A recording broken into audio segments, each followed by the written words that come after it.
ইসরায়েলে ভয়াবহ ব্যালিস্টিক ক্ষেপণাস্ত্র হামলা চালিয়েছে ইরান। ইরানের ক্ষেপণাস্ত্র হামলায় প্রকম্পিত হয়ে উঠেছে ইসরায়েলের রাজধানী তেল আবিব সহ জেরুজালেম এবং দেশটির হাইফা শহর। নিরাপদ আশ্রয়ের দিকে ছুটছে সাধারণ ইসরায়েলিরা। জর্ডানের রাজধানী আম্মামের উপর দিয়ে ছুটে আসা এসব ক্ষেপণাস্ত্রের কিছু ইসরায়েলি বাহিনী প্রতিরোধ করতে পারলেও বেশিরভাগই লক্ষ্যবস্তুতে আঘাত হানছে বলে খবর প্রকাশ করেছে বিভিন্ন আন্তর্জাতিক গণমাধ্যম। হামলার তীব্রতা এত বেশি ছিল যে ইসরায়েল জুড়ে সতর্কতামূলক সাইরেন বাজছে এবং দেশটির নাগরিকরা নিরাপদ আশ্রয়ের সন্ধানে ছুটছেন।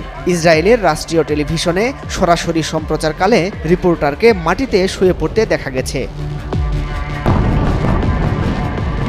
ইসরায়েলি সংবাদ মাধ্যমের খবরে বলা হয়েছে, ইরান 100র মতো ক্ষেপণাস্ত্র নিক্ষেপ করেছে। বড় ধরনের ব্যালিস্টিক ক্ষেপণাস্ত্র হামলা